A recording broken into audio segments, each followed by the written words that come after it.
안녕하십니까, 고영필 변호사입니다. 오늘도 여러분들에게 건설 관련 좋은 사례를 가져왔습니다. 건설 사건을 진행하다 보면은 감정 절차는 거의 필수적입니다.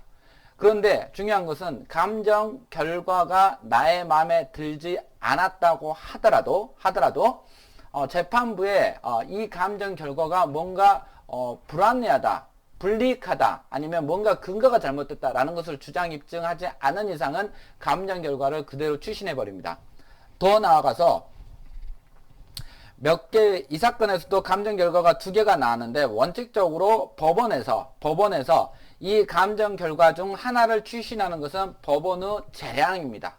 즉 법원이 어떤 것을 추신하는지 여부는 법원의 재량이기 때문에 이것에 대해서 반박을 하기는 어렵습니다. 다만 대법원에서는 재량이라고 하더라도 재량의 근거가 있어야 되는데, 이 사건은 애매하다, 그렇기 때문에 뭔가 근거와 기준이 달라진, 근거와 기준이 잘못된 감정 결과를 추신했기 때문에 이건 부적법한 판결이고 결국 원심을 파기시켰던 것입니다. 한번 보겠습니다.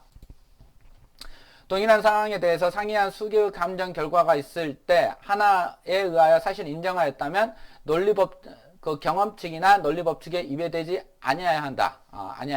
그러니까 재판부가 추신을 한다 하더라도, 재량이 있다 하더라도 그게 경험칙이나 논리법칙에 위배되지 아니해야 된다. 그런데 감정인 100 누구누구에 의해서 보고된 감정 보고서는 이런 어떤 불합리한 사실, 즉 그곳은 내화 피복 두께가 기준에 미달함에도 불구하고 철골보와 사제의 내화 피복 두께가 기준에 미달한 것으로 보아 이 사건 건물 전체의 철골보와 사제의 내화 피복을 재시공하는 비용을 하자 보수액으로 산정한 사실, 그렇다면 감정인 누구누구는 그 신빙성이 크게 떨어진다고 할 것이므로 원심으로서는 감정인 누구누구 감정 결과를 그대로 추신하여 이 사건 건물 신축 공사에 위와 같은 하자가 있다고 단정할 것은 아니라, 새로운 감정인을 지정하여 철골보 부분의 내화 피복 시공에 대한 감정을 진행을 해야 됨에도 불구하고 그렇지 못하고 그냥 감정 결과를 그대로 추신한 것은 잘못됐다라는 것입니다.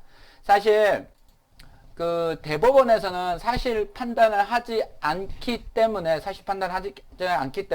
이런 판단은 지극히 예외적입니다. 그러나 이 판단에서도 봤듯이 감정인의 감정 결과, 법원이 추신한 감정 결과가 재량이라 하더라도 그게 경험칙이나 논리칙에 반한다고 한다면 그것은 위법한 판결이 되는 것입니다. 그 부분을 잘 지적을 하셔야 됩니다. 오늘도 수고하셨습니다. 고맙습니다.